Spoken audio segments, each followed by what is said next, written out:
Olá, tudo bem? Esses dias eu tenho recebido algumas mensagens no privado.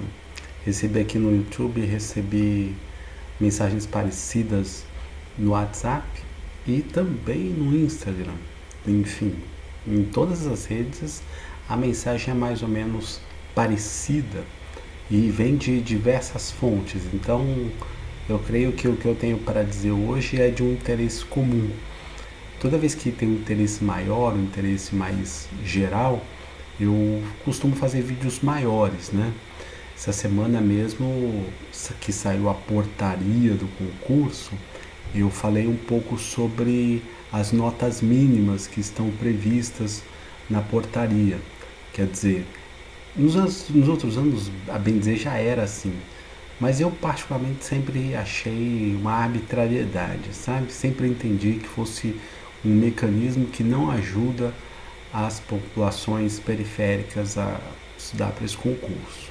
Porque afinal de contas você acaba privilegiando uma nota de inglês e de português muito particular dessa prova. Quer dizer, as pessoas podem ter até proficiência em inglês, podem ser professoras de inglês, mas eventualmente ela não ter a melhor performance na prova de inglês do CACD. E aí, por conta disso, ela não tem as suas provas de geografia, de direito, de política internacional corrigidas para nível de classificação. Então eu sempre acho que é arbitrário essas notas mínimas, até porque não tem previsão legal, né? Mas hoje o vídeo é sobre um outro assunto, é um assunto mais de trajetória mesmo, mais sobre a jornada. Muitos de vocês já conhecem a minha história, eu não vou aqui também me alongar e repetir. Mas uma coisa que eu queria compartilhar com vocês, e tem a ver inclusive com a vida de vocês diretamente, na verdade são duas coisas. Primeiro é um desejo compartilhado que eu e você temos, que é eventualmente de se tornar diplomata, não é mesmo? E tanto eu quanto você temos a clareza que para a gente se tornar diplomata, nós vamos precisar dedicar algum tempo e algum esforço para estudar para esse concurso. Até aí é ponto pacífico, né? Nós precisamos estudar para a prova. As coisas começam a se complicar quando a gente começa a procurar por tempo para estudar para a prova, ou quando a gente começa a procurar por dinheiro para pagar os professores e os cursos que vão nos ajudar a estudar para a prova. Desse modo, tempo e dinheiro se transformam em ativos muito valiosos. E aí eu vou dizer uma coisa com toda franqueza para vocês.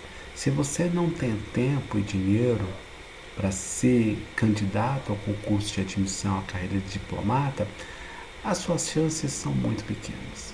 Quer dizer, você não vai ser diplomata se você não estudar.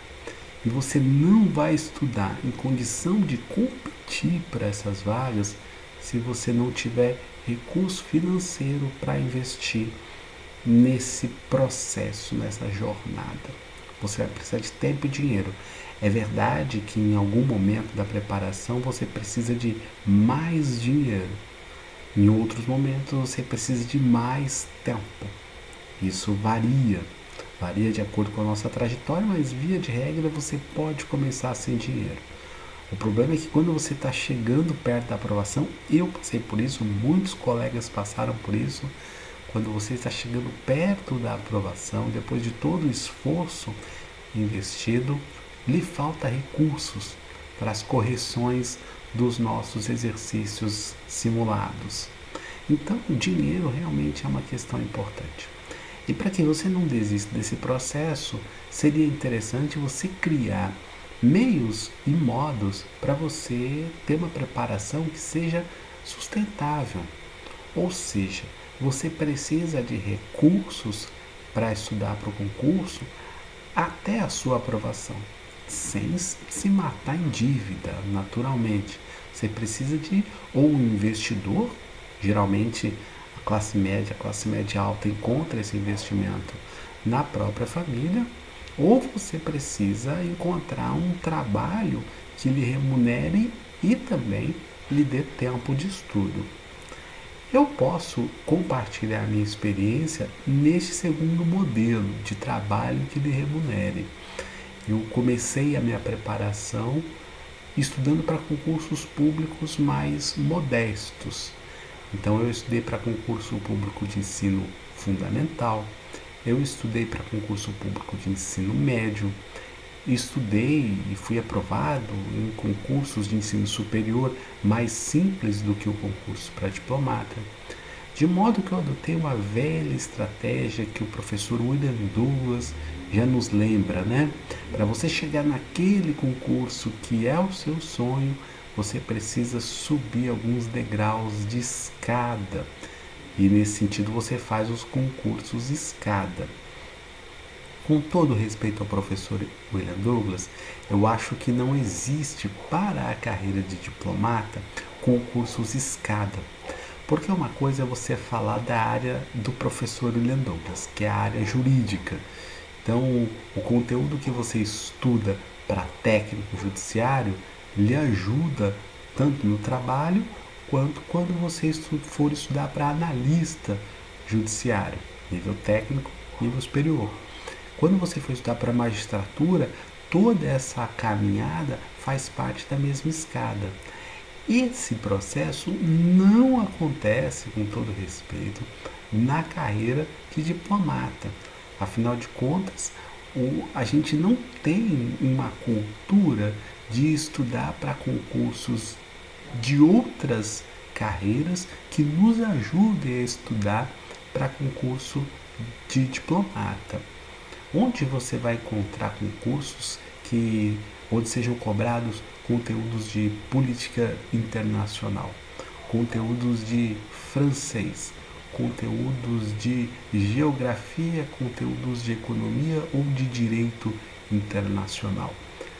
Lá e cá você encontra uma ou outra disciplina em outro concurso, mas o fato é verdade, você não encontra as mesmas disciplinas reunidas num concurso que possam lhe dar suporte.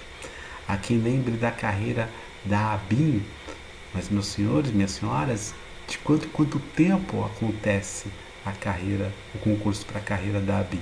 Que é verdade, tem algumas matérias semelhantes à carreira de diplomata. Estou dizendo isso porque a gente vai concordar num segundo ponto. O concurso escada da carreira de diplomata é o próprio CACD. Sim, o próprio concurso de admissão à carreira de diplomata. No primeiro ano de estudo, no segundo ano de estudo, no terceiro ano de estudo, são, por definição, degraus para a nossa aprovação. Porque é estudando um ano após outro ano que faz com que a gente ganhe os conteúdos necessários para a aprovação. Então, quando você chega no terceiro ano de preparação, não que seja necessariamente uma linha evolutiva, tá? Às vezes você pode ir pior, ter um desempenho pior do que você teve no ano anterior. Acontece. Mas no agregado você tende a estudar mais. Claro, à medida que os anos passam, você ganha uma margem muito pequena, né? Porque você já vai se tornando um candidato, uma candidata muito bem preparada. Eu me lembro, eu estudo há 8 anos, né? 8 anos é bastante, né? Eu me lembro dos anos ali, do quarto ano para frente, quarto, quinto, sexto ano, lendo as mesmas coisas, gente, assim, com um grau marginal, né? Claro, tem sempre alguma coisa a mais para ler, alguma coisa a mais para aperfeiçoar. No meu caso, certamente, né? Eu não conseguia acumular o conteúdo adequado. Mas cada conteúdo desse leva um ano a mais de preparação, fora a manutenção das revisões. Para gente que é periférico, você vai concordar comigo mais uma vez. Cada ano a mais tem um custo financeiro mesmo muito maior do que aquele que a gente poderia dispor. Ou seja, cada ano que passa, as nossas despesas ficam maiores do que o normal.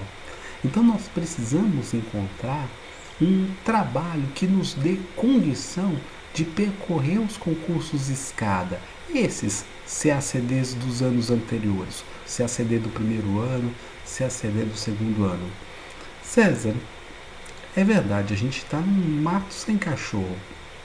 Como é que a gente vai estudar para um concurso que a gente precisa ter dedicação? Vontade não nos falta, mas a gente precisa de tempo para se dedicar, a gente precisa de dinheiro para investir.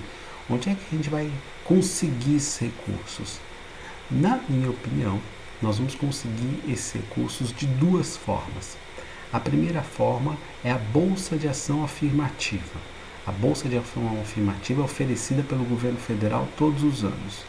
E a segunda forma é você se tornando professor, professora digital de uma matéria do concurso.